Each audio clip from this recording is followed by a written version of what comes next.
Es cuando terminaste vos, hace 8 minutos. Y te pongo esto así. Ah, no, así. Perfecto. Nice. Gracias. Y si querés esto, está todo bien. Igual, sí, cuando vayas a Es que cambiar, claro, sí. le puedo hacer con el mouse, sino que se hace más fácil. No sé, como quieras eso. Bueno, sí. Bueno, estamos. Sí, te toca.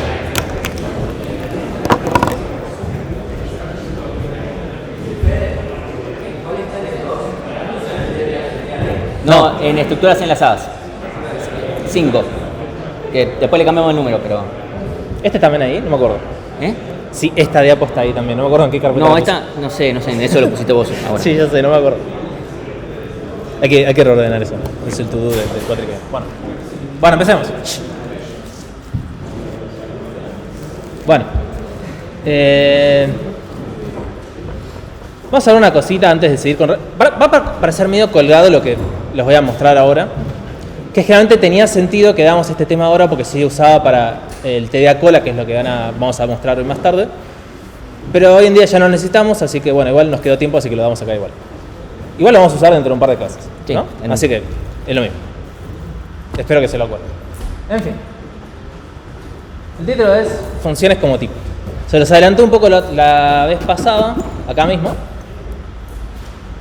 que nosotros podemos manejar funciones dentro de Go como si fueran un tipo más. No son lo que se llama generalmente en la jerga como first class citizens, ¿no? Ciudadanos de primer orden, que significa que son iguales que cualquier otro tipo de variable que manejamos normalmente. ¿Sí? En el ejemplito acá que vemos, o sea, a la izquierda es lo que hacemos normalmente con nuestras funciones, a la derecha es lo que podemos hacer con esta nueva funcionalidad. La idea es que, como bien vemos, nosotros podemos escribir otras funciones que reciben funciones, ¿sí? Por ejemplo, en el caso de esta función de acá, tenemos una función aplicar f que recibe una función particular, que es una función de tipo función de entero a entero, sí, que recibe un entero y devuelve un entero, y además recibe un entero. Y lo único que hace esta función es aplicar esa función al entero que recibe y devuelve el resultado. Entonces, simplemente para mostrar cómo funcionaría, pasándole, por ejemplo, dos funciones distintas, que son dos funciones del mismo tipo, ¿no? Como bien dice acá, esta función aplicar f recibe de vuelta una función de entero a entero y yo lo que le puedo pasar son funciones, como ven acá en la definición de cada una, que son de entero a entero, ¿no? De vuelta, que recibe un entero y devuelve un entero. Como utilidad esto, no, la verdad que no tiene nada de utilidad porque es muy boludo, no sirve para nada hacerlo así, pero es a medio ilustrativo, ¿sí? Un poco más útil es... todavía no, les quiero mostrar otra cosa, que como vimos recién, yo hablo medio rápido porque se lo mencioné otro día, ¿no? Si ven que hablo muy rápido y no entienden nada, frénenme. Pero si no, voy a hablar rápido. Como vemos acá, lo que está haciendo esto por detrás es asignar este tipo a esta variable, ¿no? O sea que al fin y al cabo tenemos una variable f que es de tipo función. Entonces lo mismo podemos hacer nosotros en nuestro código. Yo puedo inicializar variables que sean de tipo función. Este, por ejemplo, es un tipo de función de entero a entero. Y le asigno un valor, ¿sí? Esto es válido porque yo ya la definí acá. Y simplemente las aplico, ¿no? ¿Tiene sentido lo que escribí acá? Creo que me comí algo en alguna línea. Sí, estas dos me parecen más. Sí.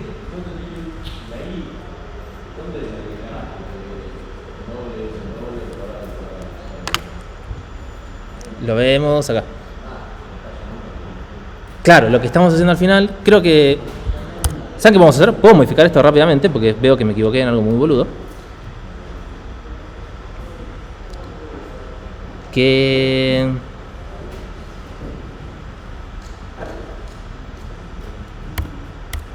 Está bien, son ejemplos, o sea, no sirven de mucho, pero...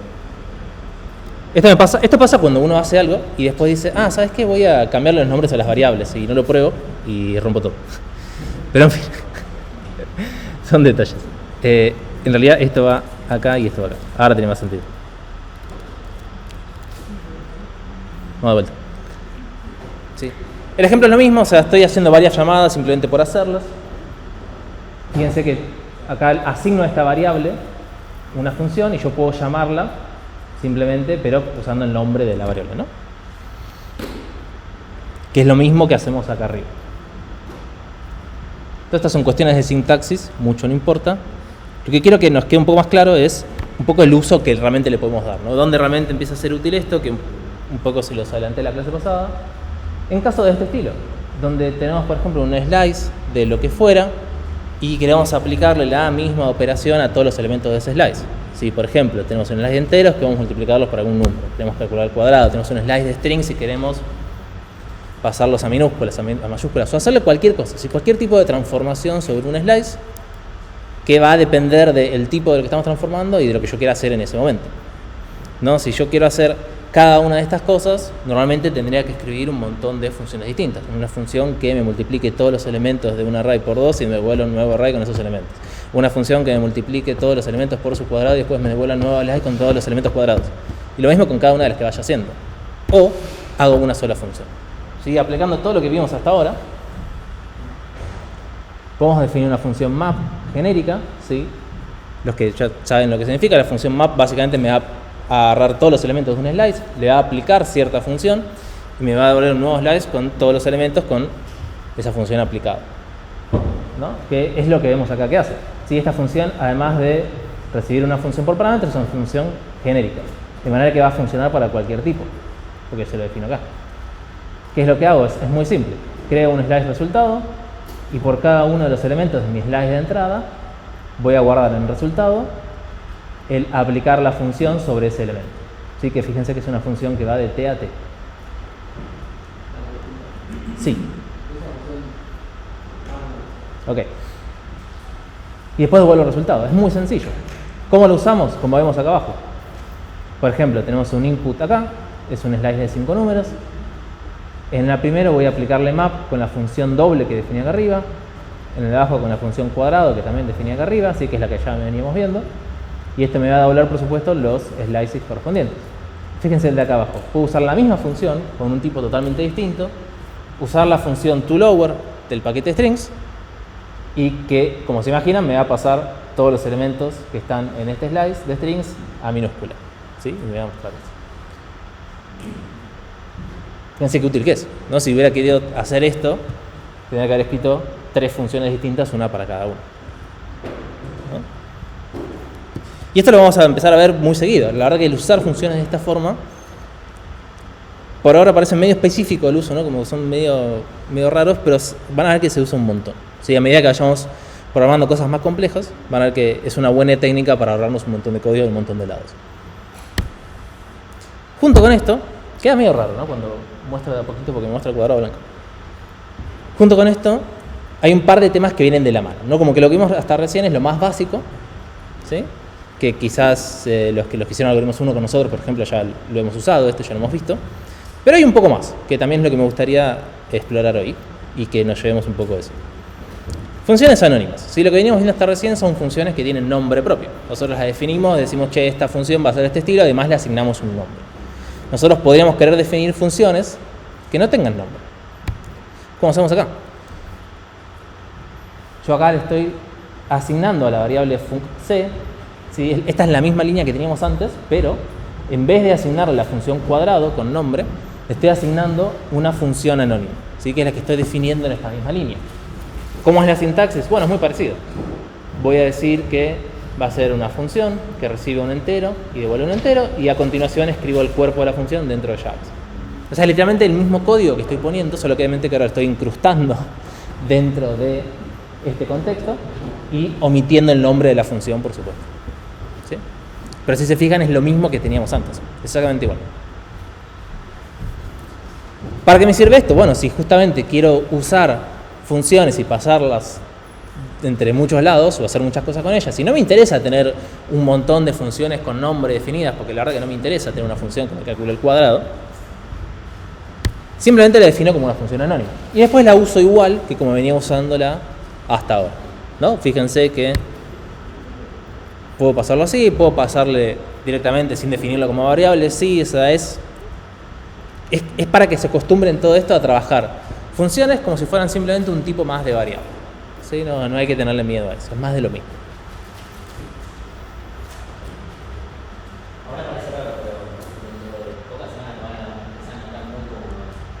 Es muy cómodo, créanme, por ahora nos tienen que creer.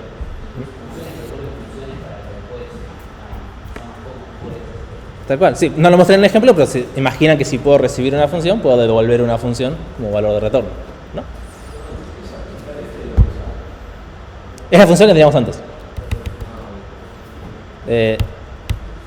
Acá. Ahí sale. Es la misma función. Bueno, no me hagas volver para atrás de vuelta, por favor.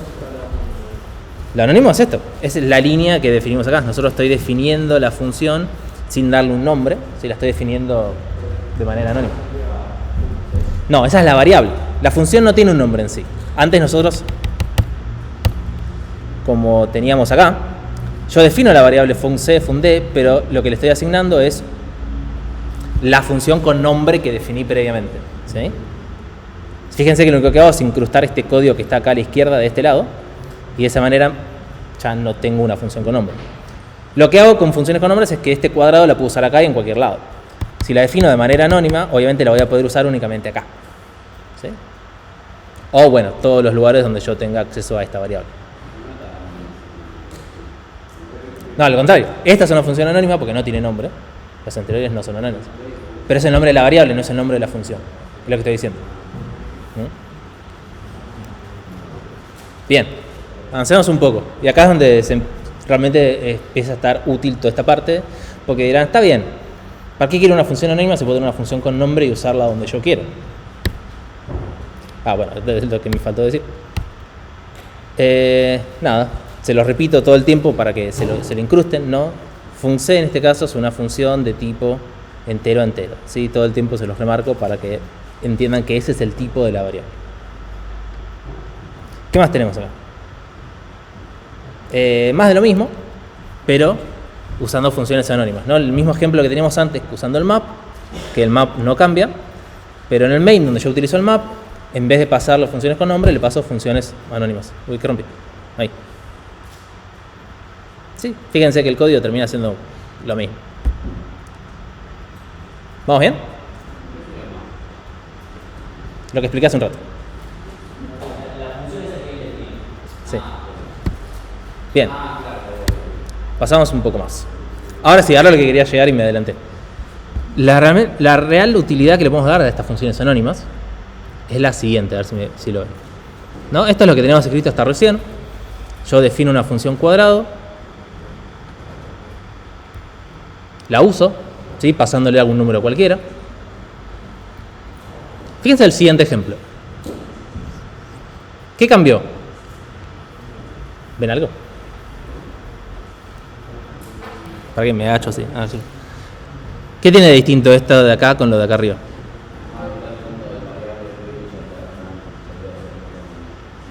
Fíjense acá. Yo estoy definiendo la función anónima, pero estoy usando una variable dentro del cuerpo de esta función que la función no recibe por argumento, ¿sí? Que es una variable que está definida dentro del scope donde esta función está siendo declarada, ¿no? Esto puede estar dentro de una función, bueno, o donde sea, ¿sí? Y yo acá la estoy usando. ¿Qué se imaginan que va a pasar cuando yo la llame a aplicar función con esto de acá? ¿Qué me va a devolver? B por A, que bueno, sería B por X porque acá se renombra X, ¿no? ¿Y eso qué sería? 35, ¿no? Yo estoy usando una variable que está disponible dentro del scope donde estoy definiendo la función, pero la función no la recibe por parámetro específicamente, ¿sí? Está accediendo a algo por fuera de la función, pero que está dentro de su scope. No, porque cuando nosotros definimos una función con nombre, esa función, ¿dónde la estamos definiendo? En un paquete generalmente, ¿no? Lo que podemos llegar a usar dentro del paquete son quizás las constantes del paquete o las variables que estén definidas a nivel paquete.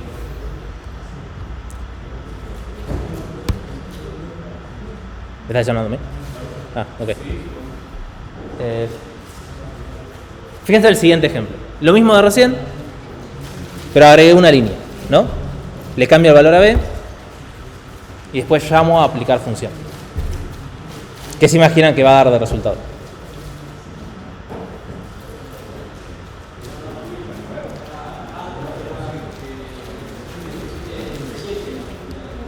Básicamente hay dos opciones, ¿no? Por ahí me dicen que va a dar 35 de vuelta y por acá me dicen que va a dar 45, que va a cambiar.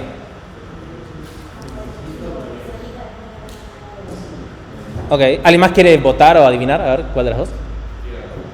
Error, me encantó, está bien, es una tercera posibilidad. Sería raro, pero podría pasar. Va a ser 5 por 9. ¿Sí? ¿Por qué? Por lo que me decían por acá. Al momento de ejecutar la función, al momento de ejecutar la función, ahí es donde va a evaluar el valor que tiene B. ¿Sí? Toda esta funcionalidad se llaman closures. ¿Sí? Si alguna vez lo escucharon, no es el lenguaje closure de programación tipo Lisp, no, es closure. ¿Qué significa eso? Literalmente lo que dice acá. Cuando busqué la definición, literalmente me decían esto, entonces la copié. Pensé que iba a ser una definición más compleja. En español es ambiente contextual. Contextual. Yo le iba a decir clausura, pero eso me gusta más. Clausura es horrible. Ambiente contextual. Bueno, cuando cursen con León Ferriño y les diga ambiente contextual, se van a acordar de mí. Okay. Bueno, ¿qué significa eso? Simplemente son funciones que referencian a variables que están fuera del cuerpo de esa función, ¿sí? Que no reciben por parámetro, pero que están dentro de su scope. ¿Sí? Por ejemplo, como veíamos recién, acá ya lo ponemos dentro de una función de verdad, una función main. Como B es una variable que está fuera del cuerpo de la función anónima, ¿sí? Pero está dentro de su scope, la puede usar. Y lo importante de todo esto es que esta variable B, ¿sí? Va a estar viva, va a quedar en memoria, mientras la función C, o sea, la variable que definimos acá, no func C, esté viva en memoria también. Porque la función func C necesita esa variable para poder resolver lo que tiene que resolver. ¿Sí? ¿Qué significa eso? Que, de vuelta, si después esta variable func C la usamos en un montón de lados, todas las variables que utilice de esta manera, en este caso va a ser una sola, el B entero, van a estar vivas también.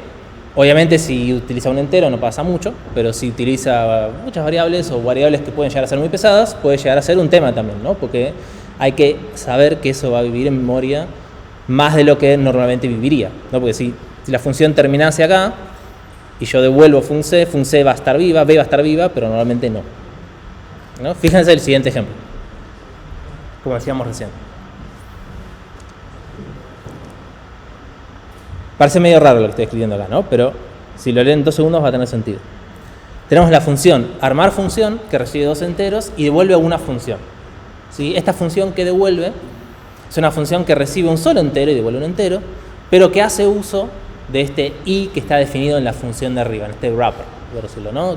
Acá lo que tenemos es un closure, que es esta función anónima, que es lo que estamos devolviendo, y la función armar función, que es simplemente una función normal. Como les decía recién, este valor que devolvemos, esta f que devolvemos en el main, va, no sé, vivir durante nuestro programa, pero hay que saber que esta variable i que nosotros estamos reservando acá cuando estamos definiendo la función armar función, va a estar viva durante todo el tiempo que esta función f esté viva, porque la necesita para poder evaluar su cuerpo de función. ¿Sí? Ahora vamos a ver. En realidad es mentira, se los dejo medio picando y lo vamos a ver un poco más adelante. Sí.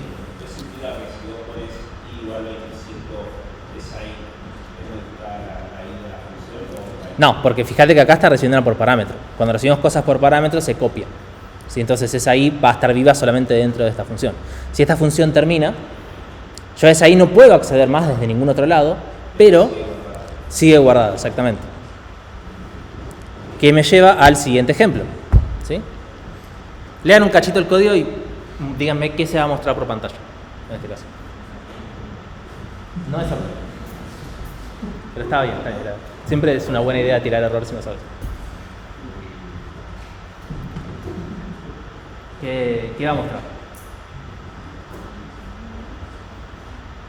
Yo le paso, creo un X que vale 7, le paso 7 a la función armar funciones me crea un arreglo de funciones de largo X, en este caso 7, por cada una de ellas va a crear una función anónima que va a ser A, que es el valor que recibe por parámetro, por esto de acá, eventualmente lo devuelve, y yo después muestro por pantalla el llamar a cada una de esas funciones con 7.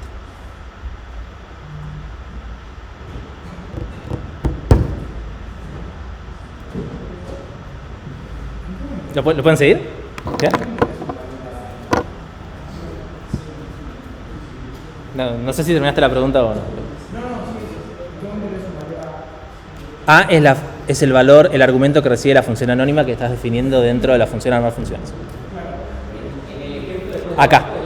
Es esta X que yo le paso a F, ¿sí? Que cada una de estas Fs es cada una de las funciones que tengo en mi arreglo de funciones. Pueden directamente hacer 7 por 2. Claro, exactamente, ¿no? Para este ejemplo, porque lo llaman siempre con X igual.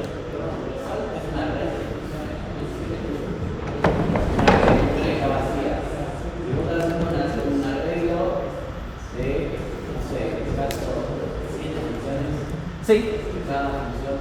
Cada función está definida de esta manera. El A es lo tercero rango, pero multiplicado por esto acá, ¿no? Sí. Bien, entonces si le paso con un 7, me va a generar 7 funciones, ¿no? Que van a multiplicar lo que reciban por, fíjense que estoy iterando el arreglo, entonces esto va a ser el índice de cada elemento del arreglo. Y esto va a ir creciendo uno por uno, ¿no? Entonces si le paso el 7 acá,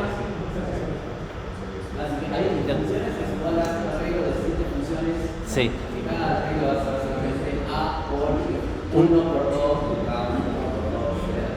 Claro. ¿Y qué me mostraría por pantalla entonces? Si hago 7 veces eso. Yo la función la estoy ejecutando, ¿no? O sea, acá armo el arreglo de funciones, pero acá las ejecuto. Cada función la ejecuto. O sea, 1, 7, 14. Una cosa así, ¿no? La tabla del 7, básicamente, ¿no? O sea, cualquier número que yo le pase me va a mostrar la tabla de ese número. ¿No? Sí, pregunta. Sí. Sí. Es que querés, porque fíjate que estás iterando el arreglo, ¿no? Estás iterando un arreglo, cuando iteras un arreglo con un range, y es el índice. ¿Sí? Eso es lo que ya veníamos haciendo hasta ahora.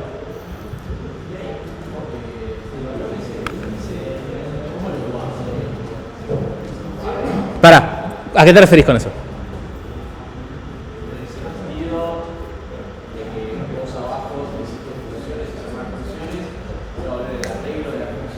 Sí.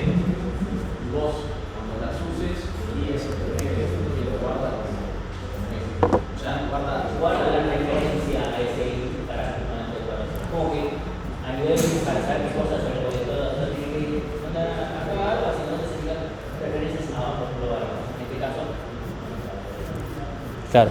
Se sabe que tiene la variable i, se guarda una referencia, eso es interno o y después cuando hacen ese llamado dice o sea, en ese sentido es lo mismo que veníamos viendo recién, ¿no? O sea, estas variables i que yo estoy referenciando dentro de mis funciones anónimas, que son closures, van a vivir mientras estas funciones vivan. Y estas funciones viven porque están dentro de este arreglo.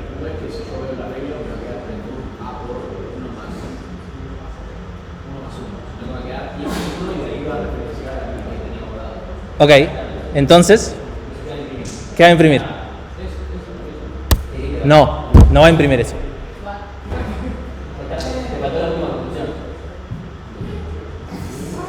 ¿Por qué va a imprimir esto en pantalla? No. Lo contrario. Claro, me falta lo contrario. ¿Qué está especializando ahí? Esa variable.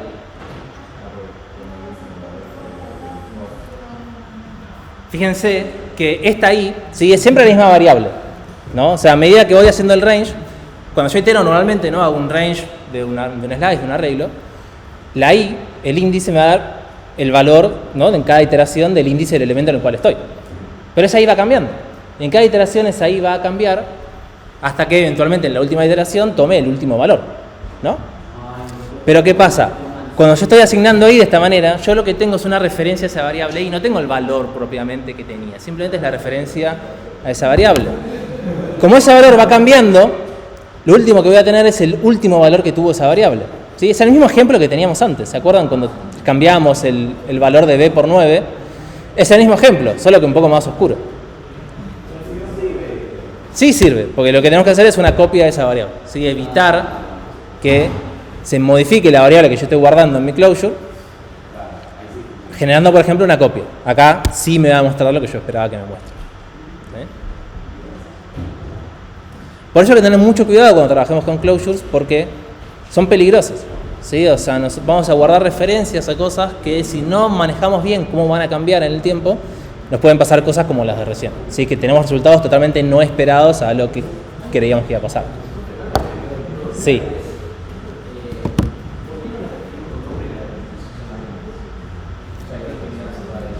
Que sean anónimas, que por ejemplo puedo hacer acá, donde yo estoy creando funciones y no tengo que escribir 7 funciones para multiplicar un número por 1, un número por 2, un número por 3, un número por 4. ¿Sí? Este es un ejemplo medio boludo, pero va a haber más ejemplos más después, que tengan más sentido, ¿no? O sea, tiene sentido real esto en la vida. Quizás este ejemplo es muy pavo, pero este tipo de cosas se hacen. ¿Sí? Es para no... Porque vos a veces necesitas definir funciones de manera dinámica. Si no vas a saber al principio, en tiempo de compilación, qué funciones necesitas. Necesitas definirlas en runtime, porque van a variar según variables, según cosas. Y para eso te sirven las funciones anónimas. Además de para ahorrarte definir funciones con nombre que no querés. Sí, tranqui. Por eso decía que hasta ahora no lo vamos a usar mucho, va a tener más sentido dentro de un tiempito. Bueno, eso, una sola. Bien. ¿Qué hora es? 38. Diría dar los ejercicios y después si me queda tiempo de ese cachito de... ¿Bien? Dale. Sí, la que mencioné ahí, de las convenciones, pero no vale la pena mencionarlo ahora. Bueno. Señor, venga adelante. ¿Querés que te ponga el slideshow? Ahí está. ¿Puedo yo? Bueno, yo les voy a explicar un ejercicio. Cómo invertir una pila o una cola. Bueno, yo no tengo gato, pero tengo una golden, así que...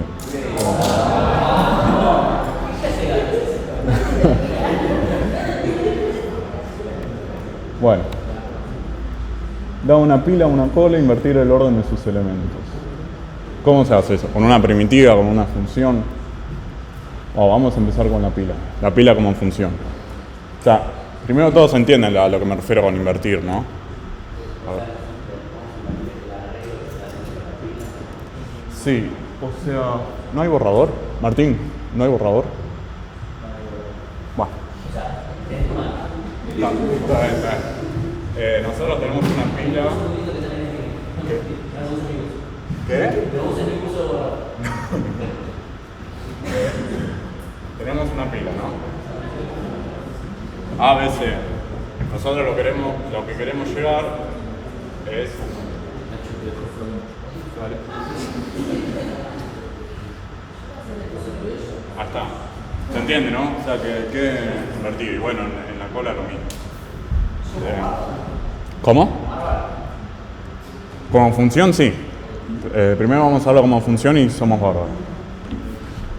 Bueno, el dato es cualquier tipo de dato y tenemos la pila. Ya me folié. Bueno, ¿qué? Muy buena pregunta. Primero, vamos a necesitar otro TDA. ¿Cuáles son los TDA que podemos llegar a usar? Otra pila o una cola. Bueno, supongamos que usamos otra pila. Esta pila está vacía. La vamos desapilando y ¿qué hacemos? Apilamos acá. ¿Qué pasa? Queda la otra pila invertida. Pero esto está mal porque esto es otra pila. O sea, conceptualmente es otra pila. Nosotros queremos invertir esta misma pila. O sea, así, es in place. Y ahora, ¿qué pasa? Si volvemos a meter los elementos acá, ¿quedan invertidos? Quedan iguales. Entonces, ¿qué es lo? Nunca, o sea, bueno, listo, le paso otra pila y después digo pila igual no a pila. Porque eso existe en esta función. Y es un parámetro de la función, es una variable de la función. ¿Fuera? Sí. Claro. Bueno, entonces, ¿qué suponen que tenemos que usar? ¿Una tercera pila? ¿Y qué hacemos con la tercera pila? Bueno, sí, puede ser que llegue a servir, pero... ¿Cómo sería?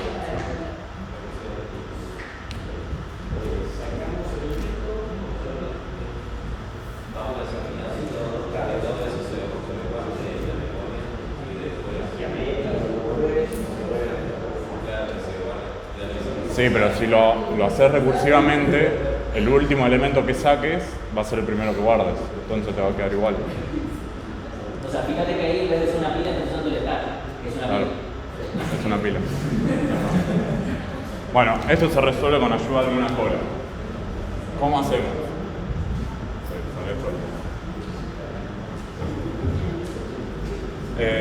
Lo pasamos a una cola, que sería...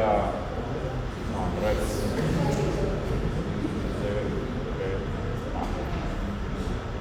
Bueno, esto queda vacío, lógicamente, ¿no?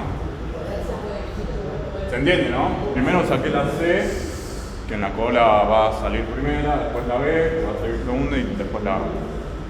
Y ahora, ¿cómo hacemos para volver acá? Primero sale la C y entra acá, después la B y entra acá, después la A y entra acá. Y queda invertido. Bueno, vamos al código. Bueno, tenemos que usar una cola auxiliar, ahí la definimos. Y primero tenemos que pasar toda la cola. Entonces, ¿qué hacemos? Mientras la pila no está vacía, desapilamos. ¿Está bien eso?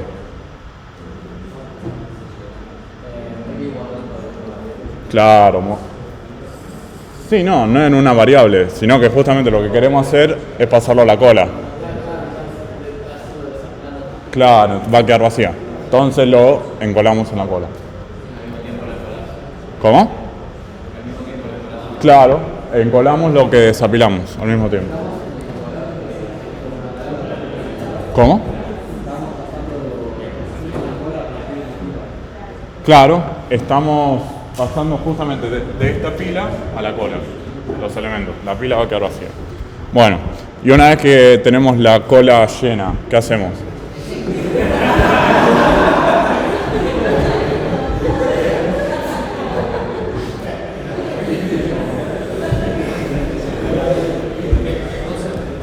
Una vez que tenemos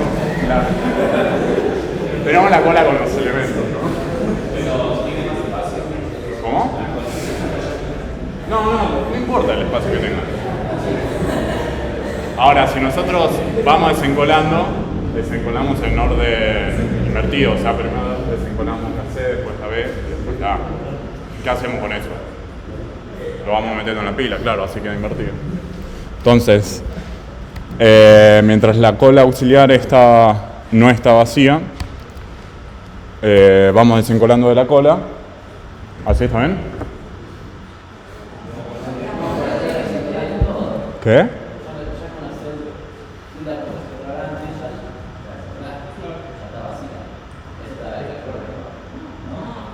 No, esto es la cola. Mientras la cola no está vacía, desencolamos. Claro, muy bien, lo guardamos en la pila.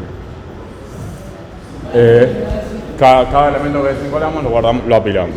Y ahí queda invertido. Bueno, muy bien. Ahora vamos a hacer la cola. Hay que invertir la cola como función. Bueno, en el ejercicio de la pila usamos una cola, entonces vamos a usar otra cola, ¿no? Si tenemos A, B y C, acá sale primero C, ¿no? Después sale B, después sale A. Entonces lo pasamos una cola. Después lo volvemos a pasar en una cola y ¿qué pasa? ¿Se invierte? Queda igual, muy bien. Era trampita esto. No hay que usar una cola. Hay que usar una pila. Me había spoileado. O sea, para invertir una pila hay que usar una cola auxiliar. Y para invertir una cola hay que usar una pila auxiliar. Muy bien. Y ahí sí se podría hacer la versión recursiva que mencionaban, que es rechazar a la pila con el stack.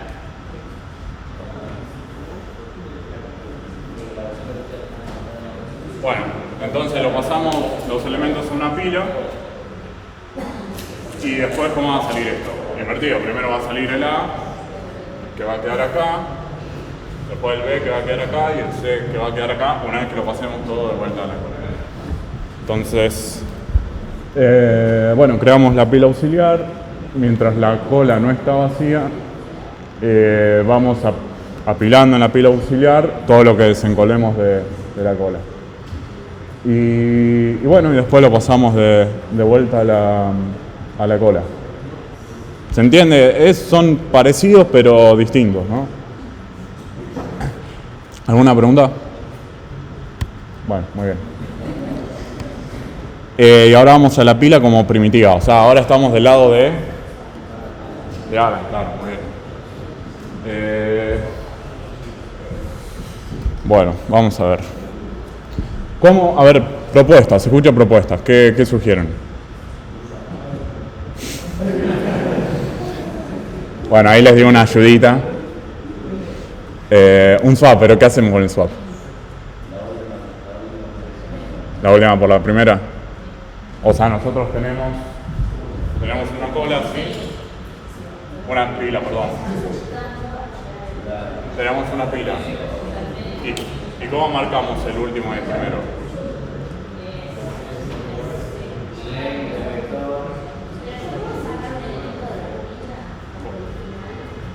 No. Vos, no. O sea, como Alan, sí lo puedes hacer. Como Bárbara, no. Pero acá, ¿qué sentido tiene sacar el último elemento?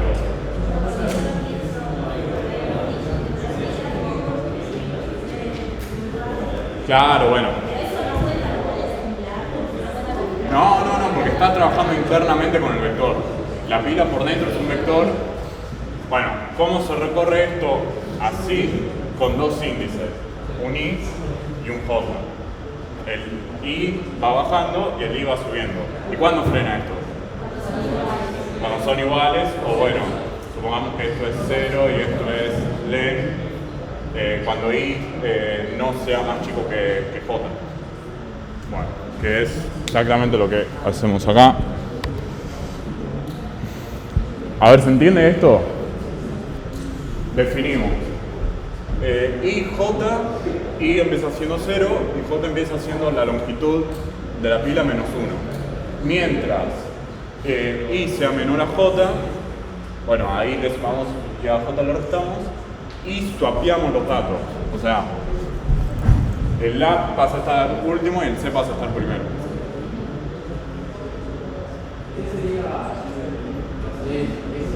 ¿Cómo? ¿Qué es eso?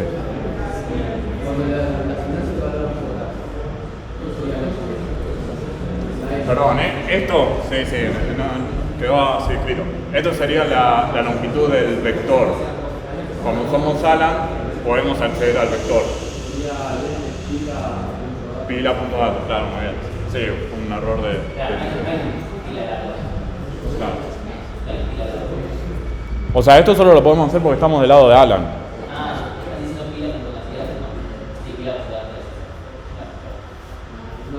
No. No, porque podés tener los elementos. O sea, vos podés tener una reglita donde 100 elementos y solamente tenés 5. Claro, sí, es verdad. O sea, eso está mal, tendríamos que poner la cantidad de elementos que tiene la pila. Si no, se redimensiona constantemente. Bueno, y hay otra forma de... O sea, el swap ustedes lo hicieron en el TP0, pero también se puede hacer como pila.datos en I, pila.datos en J es igual a, bueno, no se va a ver nada acá, pero sería pila.datos en J, coma, pila.datos en I. O sea, se invierte, ¿se entiende, no? Está bien de las dos formas. Acá se entiende, ¿no? Lo que está en pila.datos en J va a pila datos en I, lo que está pila datos en I va a pila datos en J. O sea, se van invirtiendo, que es lo mismo.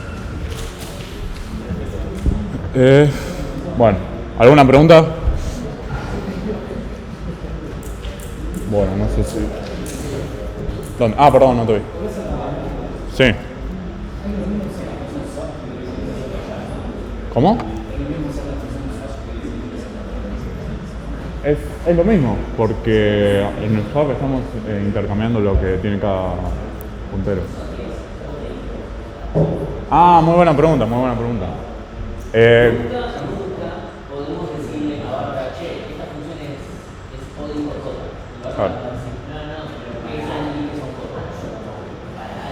No puedes decir complejidad paralela. O sea, la complejidad de la función depende de su caso. Busca una función depende de variables totales. Vamos. Imagínate que por internet te encuentras una función y dices O de I por J. Claro. Es como para que no pueda leer, pero no. Te tiene que tratar sí o sí de parámetros. En este caso, la pila, ¿y cuánto? Volvamos acá, pará. Vamos uno por uno. Pila como función, ¿qué complejidad tiene? ¿O de? Ah, muy bien, pensé que me iban a decir O de n. ¿Por qué O del tamaño de la pila y no O de 2 veces el tamaño de la pila? Porque lo hacemos 2 veces. O sea, ¿por qué es O de... Vamos a suponer que n es el tamaño de la pila. ¿Por qué es O de n y no de O de 2n? Si primero pasamos todo de la pila a la cola y después de la cola a la pila, o sea, lo hacemos 2 veces. Claro, la constante no importa. Es O de n. Bueno, en el cola pasa lo mismo. Y acá, ¿qué pasa?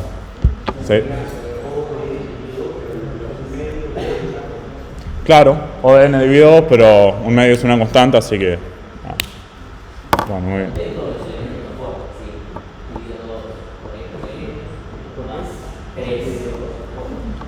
Porque este paso, el swap, lo realiza n-2 veces. Porque no lo realiza todo el arreglo, lo realiza hasta la mirada. Pero eso de n, la constante. Bueno. Se entendió que tiene que ser pila punto la tuvimos que resolver, pero fue una sola. Estamos por ahí mirando.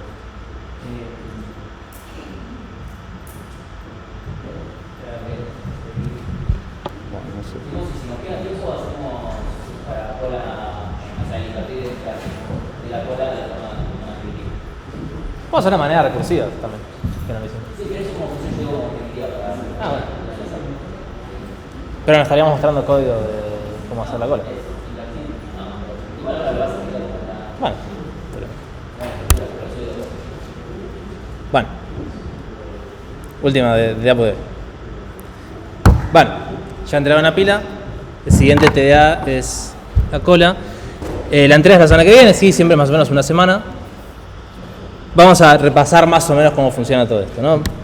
La idea de cómo funciona la cola, creo que ya lo mencionamos 25 millones de veces hoy. No tiene mucho sentido que lo repase. Muchos memes. Sí, como siempre, la clave que primero entra es el que primero sale, ¿no? A la hora de implementar una cola,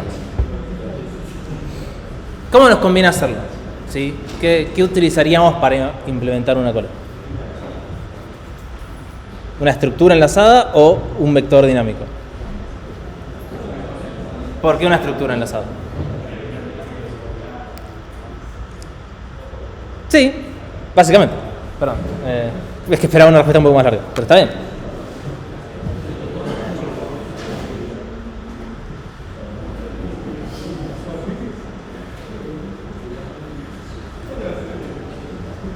Se puede tardar un rato.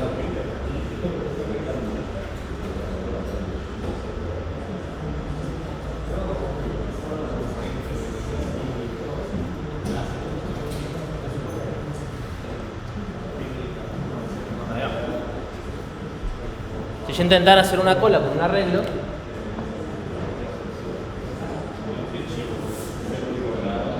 problema que teníamos es que si yo meto de un lado, ¿no? Y saco del otro, esta como que eventualmente se me va a correr para allá. O tendría que tener un montón de elementos vacíos, o ir redimensionando mi arreglo todo el tiempo.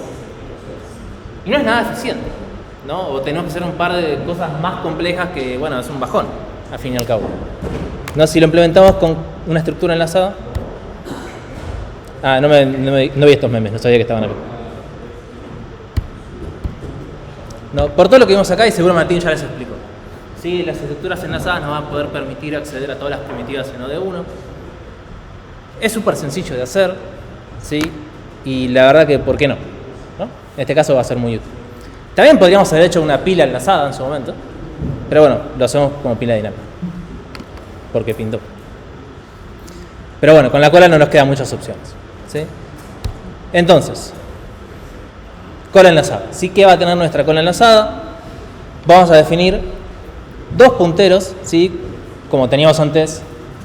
Esto no teníamos, así que estaré bueno explicarlo. En la pila teníamos, ¿qué teníamos? Nuestro arreglo dinámico con una cantidad y un tamaño máximo, una capacidad. Nuestra cola enlazada vamos a tener simplemente dos punteros, ¿sí? Acuérdense que las estructuras enlazadas nosotros teníamos nodos dentro de la misma. Y básicamente toda la lógica está dentro de los nodos. Lo que nosotros vamos a tener para nuestra cola va a ser un... tengo colores. Un primero, ¿sí? Vamos a decir que empieza por algún lado. Y vamos a decir que tiene un último, vamos a decir que termina por algún lado. ¿No? Podemos decir, por ejemplo, que este es el primero. Y que este de acá es el último. ¿De qué me va a servir esto? Si yo tengo referencias al primer elemento de mi cola y al último elemento de mi cola, es muy fácil agregar y sacarle cosas. ¿Se imaginan, no? ¿Qué tendría que hacer para agregar un elemento en una cola de este estilo? Alguien que hable fuerte porque hablan todos muy bajito y no escucha nada. Creamos un nuevo nodo con el dato que tenga adentro. ¿Y qué hago con este nodo? Exacto, puede ser que el siguiente de este nodo sea el que tenía antes. Mi nuevo primero es este nodo de acá. No, para que ¿Es una pila. ¿Qué? Es una pila ahora. ¿Por qué? Esa es una pila. Dale, al revés. Por eso está bueno repasar las clases antes de dar. ¿Dónde tenemos que meter el nodo? Si no es acá, es allá, ¿no? Ok, que estoy de vuelta.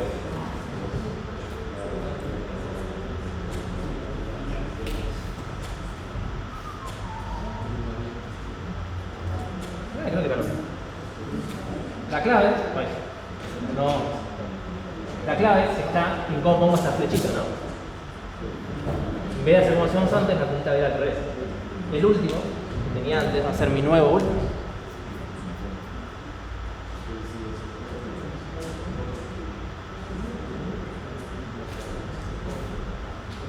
No sé por qué puse un 2, pero bueno. ¿Qué hice en todo eso? ¿Cuántas operaciones hice? ¿Qué complejidad tiene mi encolar en esta cola? O de uno, ¿no? Sí, tal cual. Y si hago lo opuesto, y si hago el desencolar, ¿qué tengo que hacer? O de uno, ¿por qué? Porque lo voy a sacar de acá adelante. Para sacar de acá adelante, voy a guardarme la referencia de este de acá. Ya me guardo la referencia de este. Y mi primero va a ser este. Y ya está. Es súper sencillo. ¿Sí? La estructura de la cola enlazada es muy sencilla. No hay que redimensionar, no hay que hacer nada. ¿Sí? La verdad que es más sencilla que la pila en ese sentido. ¿Qué va a tener entonces el struct? Estos dos nodos, ¿sí? ¿Qué significa esto? Que vamos a tener también la definición de dos nodos, que los tengo en alguna diapositiva de estas. De lo que ya dijimos. Acá está. La definición del nodo. ¿Sí? Nodo cola, que ya sabemos que lo que tiene un dato y tiene un próximo, ¿sí? Y las genéricas son de tipo T. No hay mucho que explicar. Si quieren adentrar en algo, díganme, si no paso rápido, porque yo creo que todo esto ya lo hablaron con Martín lo suficiente y es muy fácil como para perder tiempo en esto. Obviamente a la hora de la entrega, fíjense que entren con enlazada, ¿sí? No en cualquier otro. Sí, van a ver que hay dos archivos. ¿No es un zip? No está bueno, no me da bola. Supongo que sigue el esquema del resto de las entregas, así que probablemente sí. Sí, va a haber que hacer las pruebas también. Lo que me lleva al siguiente tema. Bueno, ¿cómo es la interfase? Sí, van a ver que la interfaz de cola es igual a la interfaz de pila. Solo que en vez de apilar y desapilar, tenés encolar y desencolar, ¿no? De hecho, si lo vemos acá, es prácticamente igual. ¿Sí? Ya las mencionamos, pero vamos a tener la función de crear, como teníamos la función de crear pila. Está vacía. Encolar, desencolar y ver primero. ¿Sí? Idéntico que la pila prácticamente. ¿Qué estamos viendo acá? No sé si tiene sentido inicializar todo esto porque ya lo saben, ya lo hicimos con la pila. ¿Sí? Detalles de implementación, esto lo pueden chequear si necesitan después. Obviamente cuando creamos la pila, creamos además el vector que tenía adentro. El arreglo acá simplemente vamos a inicializar los punteros, si tenemos un puntero al primero, un puntero al último.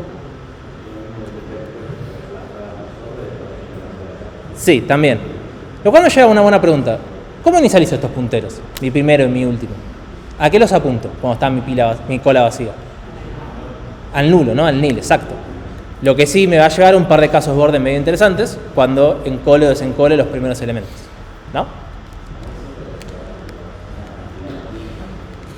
No, acá no tenés cantidad mínima, porque no tenés un arreglo, un vector. Tenés los nodos simplemente, ¿sí?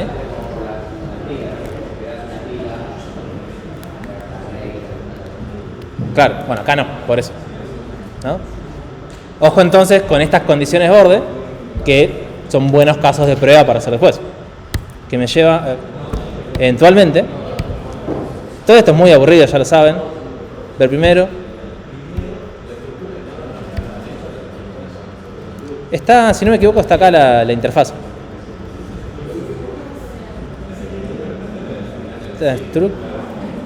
No recuerdo, pero si no copian lo que dice acá y está bien. Sí, es la idea que usen esto. ¿Dónde está? Está vacía, ya saben lo que hace. Ver primero, sí, lo mismo que en la pila, pero en la cola.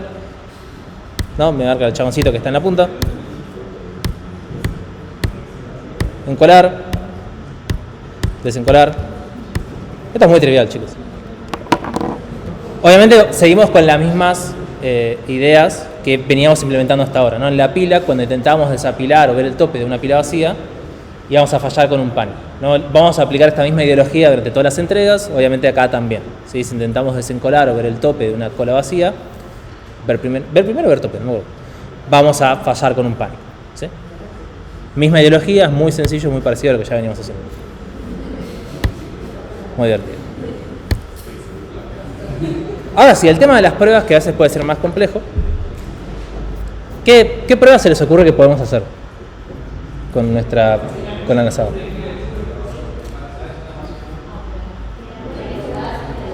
A ver. Ok, bien. Pruebas de pila vacía, que significa que sea una prueba vacía y todo lo que conlleva eso. Bien, ¿qué más? Ok, encolar, desencolar cosas, ver que termina siendo una cola vacía. ¿Qué más? Pruebas de volumen. ¿Qué más?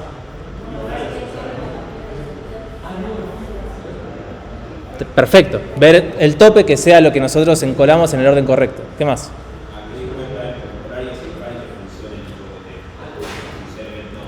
Está bien, sí, más o menos parecido a eso, pero sí, puede ser que también sea una distinta. ¿Qué más?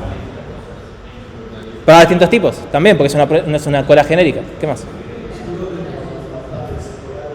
Perfecto, ver que falle con los panic cuando tiene que fallar con panic. ¿Sí? Probar que las cosas fallen también son pruebas que hay que hacer. ¿Sí? Y ya está, ¿no? Porque básicamente son las mismas que la pila, ¿no? Si, como ven acá, donde dice pila, tachás pila, ponés cola y es lo mismo. Sí, es exactamente lo mismo.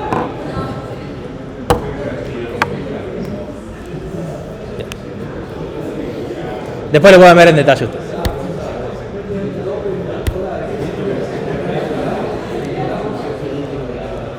El primero. Por eso, first in, first out. El primero que metes es el primero que sacas. Bueno, se me trabó acá, no pasa más.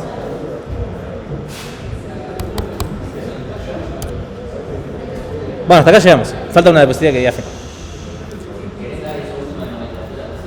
Dale. Sí. Es muy temprano, así que vamos a rellenar con contenido. Bien. ¿Qué es el ejercicio primero? Hecho el Kahoot, pero bueno, ya fue. ¿Qué es el ejercicio primero, amigo? Como quieras, o sea, tengo que agarrar esto. Dalo ahora mientras yo agarro esta cosa de vuelta. Bueno, volviendo a esta diapo.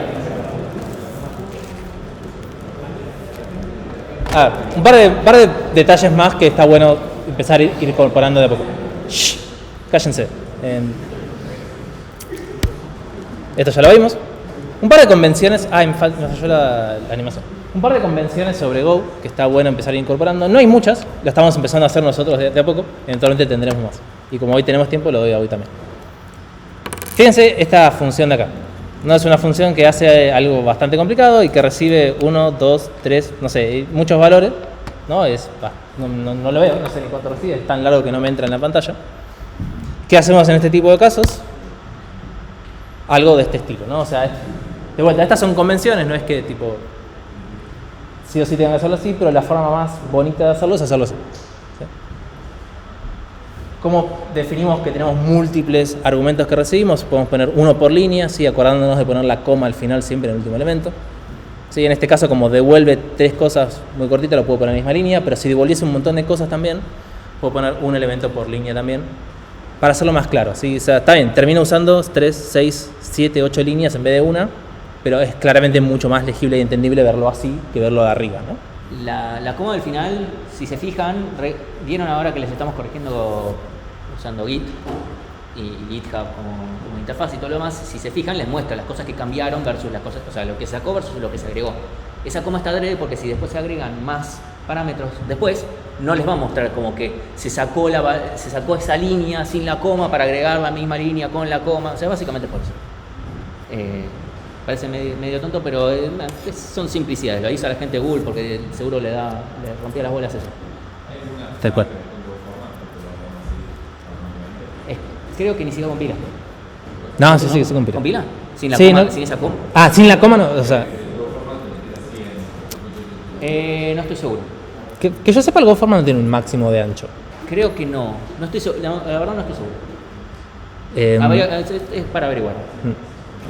Por eso es una convención, porque no está formateado por el GoFormat. ¿Qué más? Lo mismo lo aplicamos, por ejemplo, cuando definimos un struct. Si definimos un struct con 25 millones de campos y lo quiero inicializar, fíjense que queda mucho más claro inicializarlo de esta manera. Pongo un campo por línea y es mucho más claro. Lo mismo si tengo un arreglo de structs y estoy haciendo un montón de algún struct en un arreglo y estoy inicializándolo de esa manera. La manera más prolija es hacer algo de este estilo. Inicializo el arreglo y inicializo cada uno de los structs dentro del arreglo. Fíjense que puedo obviar el tipo en cada uno porque Go lo entiende. Esto lo van a ver mucho en los tests. Quizás más adelante, cuando tengamos tests más complejos y más largos, esto lo van a ver bastante más. ¿Sí? Sí, no me acuerdo. Y si no, los agrego. Y listo, no hay mucho más, era solo eso. Pensamos que iba. Bueno.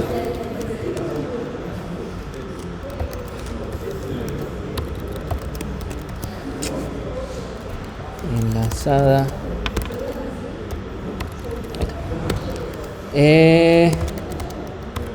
Invertir. Ahí está. Ahora lo agrando. Listo. No me pueden decir que no se ve. ¿Esto? Sublime. No. O sea, un editor de texto, no mucho más que eso. No iba a abrir Golang por esto. Golang. Entonces. Bueno, ¿qué escribo? Recordemos, o sea, nosotros vamos a tener nuestra tag con la enlazada de tAny que tiene un primero que es un puntero a nodo de t y un último que también es un puntero a nodo de t. Como lee así para que nos quede bien indentadito. Y los nodos ya vieron, tiene primero y siguiente, tiene dato y siguiente. Ok, bueno, ¿y ahora qué hacemos? Yo quiero invertir. No hagamos swap de punteros porque la vas a pasar tan mal. Bueno, no es tan simple como, bueno, muevo un par de balocitos. Tenés que hacer que alguien apunte a otra cosa. No es tan simple. Podríamos cambiar los datos, pero tenemos que ir hasta el último, agarrar el último, porque no podemos indexar. Tengo el primero y el último y quedo con el segundo o sea, el primero lo podemos avanzar, pero el anterior y ahí tendremos que ir a buscar y eso sería cuadrático. Y no. Lo podríamos hacer recursivo. Vamos a tratar de iterar. Así nos sirve como, viste, un template para cualquier ejercicio que involucre iterar sobre una estructura enlazada. O sea, me gustaría que esto hiciera el titilar de la consola, porque eso es lo que estoy haciendo yo, esperando, que me digan algo. No, o sea, si vos usas poder en la vida normal podrías. Ahora, la pregunta es que si vos usás una pila para una primitiva de cola que ya podrías hacer por el simple hecho de que ya estás adentro, o sea, no necesitas. Yo te vería con cara de, ¿qué estás haciendo? ¿Sabés iterar sobre una estructura enlazada? O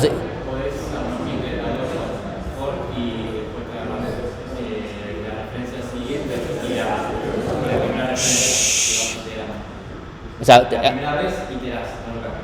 Con la segunda ya invertís el próximo sería el... Claro, pero ahí tenés el problema de que vas a tener que seguir iterando si haces eso. Sí, Pero eso va a ser cuadrático, no nos gusta. No hagamos cuadrático. vas dando vueltas todo mientras vas pasando. Primero va al NIL, después la anterior. Bien. Entonces, ¿y ahora cómo hacemos eso? O sea, básicamente, y esto sí lo voy a dibujar. Si tengo tengo esta cola acá, lo que vamos a hacer es hacer esto. Este es el primero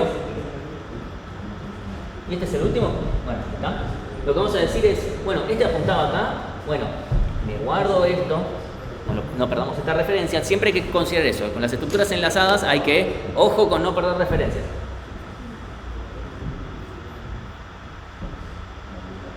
Ahora, bueno, estamos acá. ¿Y ahora qué hacemos? Bien, sacamos esta, que obviamente me lo guardé acá, esto en algún auxiliar o algo, para después hacer que este apunte al anterior. Que me lo tengo que guardar, porque si no también. ¿Sí? O sea, me guardo este también. Ahora estoy acá. Me guardo el siguiente para no perderlo y hago que este apunte acá. Y ahora este lo hago. Ahora estoy acá. Perdón, estoy acá.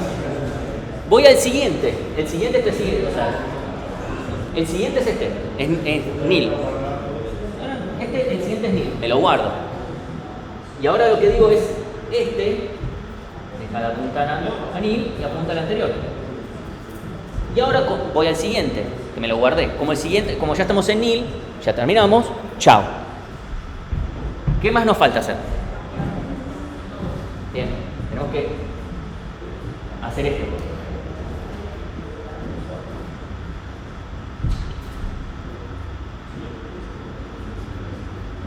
Listo. Y ahí nos quedó. Ahora está yendo de derecha a izquierda, pero eso es nuestra interpretación a los ojitos. En la compu es como, bueno. Ok, entonces ahora ¿qué código? Ok, ustedes escriban en el parcelito, pongan y eso. Función, y eso.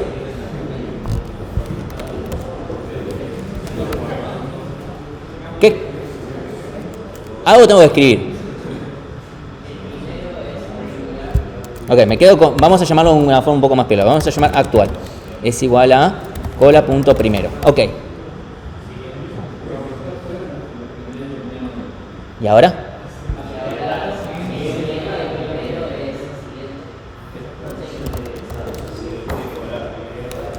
O sea, estamos diciendo actual punto siguiente. Bien, porque si esto está vacío, boom. Pero fíjense que esto lo vamos a hacer para todos los nodos. Entonces, bien, for actual distinto de nil. O sea, para mí sería más claro con un while, mientras actual no sea nil. Bien, ¿ahora qué hacemos? Actual punto siguiente, pongámosle, no importa, siguiente, próximo, como quieran. Es igual a auxiliar no existe acá, pero ¿dónde? ¿Acá? Ok, antes.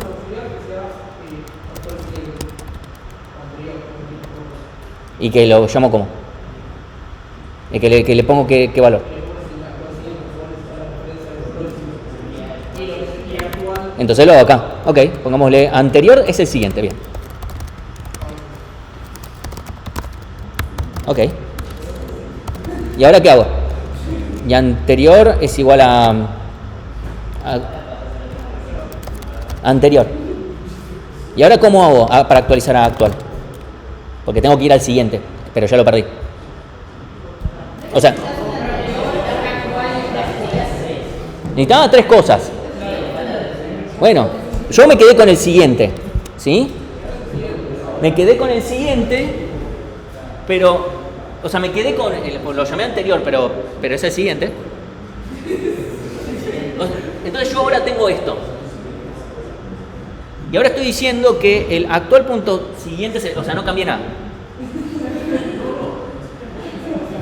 Bueno, pero vos me dijiste que anterior se llamaba siguiente y que le ponga el siguiente el anterior. Bueno, díganme entonces, ¿qué hago? Siguiente es igual a... Bueno, actual punto siguiente, pongámoslo. ¿Sí? Bien, pero... Ok, lo saco. Y ahora, fíjense que esto no hace nada. Porque esto literalmente no actualiza ninguna referencia. Lo que hace es decir esto.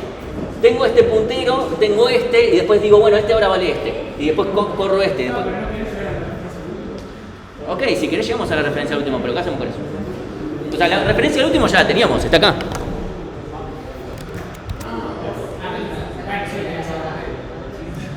O sea, ¿y qué hacemos con eso además? O sea, acabamos de hacer el seguimiento de lo que teníamos que hacer. Que teníamos que cambiar la flechita de lado. Bien, necesitamos el anterior. ¿Que cuánto vale al inicio? Nil, bien. Anterior es nil. ¿Sí? Puede ser que... Un segundito. Probablemente voy a tener que hacer var. Sí, porque es nil. No dodt. A este caso porque es nil y nil es como, bueno, puntero a qué. ¿Sí? Entonces le ponemos... Sí. A esto no. Esto funciona. ¿O no? Porque estoy dando el tipo. Ah, porque es innecesario. Bueno, está bien. Yo lo pongo explícito. Sí, te lo dice. O sea, para... Bueno, no importa. No lo ponemos y es lo mismo porque el default es nil. Ok, listo. Claro, entonces ahora hacemos que el actual punto siguiente es igual al anterior. ¿Sí? Y ahora tenemos que hacer que el anterior sea el igual al actual, porque estamos moviendo a los dos. Y tenemos que hacer esta línea, sí o sí, antes que esta. ¿Sí? Porque el primero ahora tiene que apuntar a nil, porque ahora va a ser el último. ¿Sí?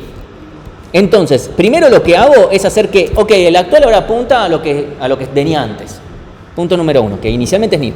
Después me quedo con el siguiente. No, esto lo tengo que hacer al revés. ¿Ven? Por eso siempre queda al revés. Primero me quedo con el siguiente para no perderlo, porque estuve a punto de perder la referencia al siguiente. Entonces me guardo la referencia al siguiente.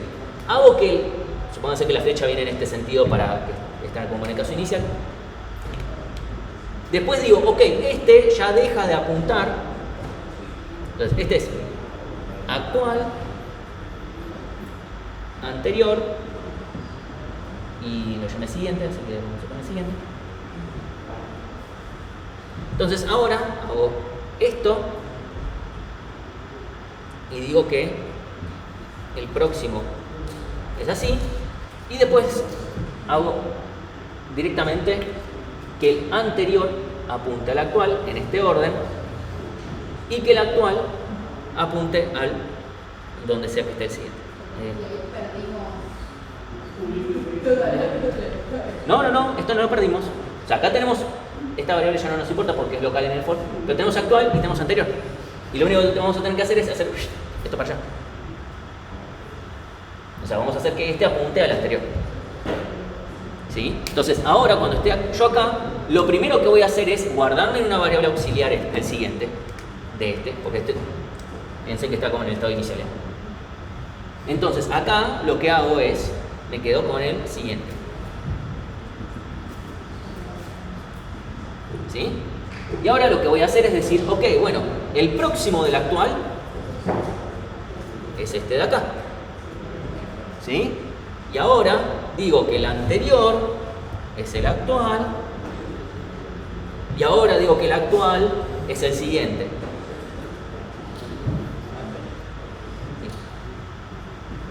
Actual.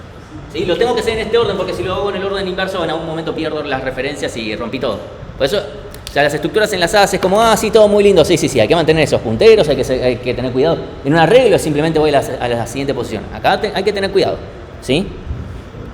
Entonces, con esto, ya que esto se va a hacer para todo, hasta que el actual sea nil y a ese ya no tengo que actualizarle nada. Esto incluso va a funcionar para el último, porque si esto lo sigo actualizando, voy a tener, pónganse que este ya lo actualicé hasta acá. Este va a ser el anterior. Y acá tenemos el actual. ¿Sí? Entonces voy a venir acá y lo que voy a decir es, me guardo la referencia al siguiente. ¿Sí? Siguiente. Ahora hago que el actual apunte al anterior. Ahora hago que el anterior sea el actual. Y ahora hago que el actual sea. Entonces, esta condición es exactamente lo mismo que si yo hiciera for anterior distinto de cola punto último. Podría ser, son equivalentes. Para mí es más claro decir que actual sea nil porque significa listo, ya está, me pasé. Lo otro lo tengo que entender y decir, claro, porque si el anterior es el último significa que en realidad el actual es nil. Como que tengo que hacer para mí es indirecto. Para mí es más claro con actual distinto a nil.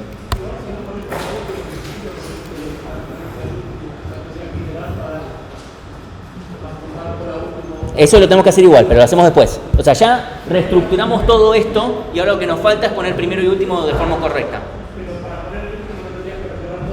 No, porque ya tengo la referencia al último, es una cola. La cola que tienen que implementar ustedes, tenemos primero y último. Si no lo tuviéramos, podríamos quedarnos con el anterior, que ya sabemos que va a ser el último, si fuera el caso, ¿sí? No lo necesitamos en este caso.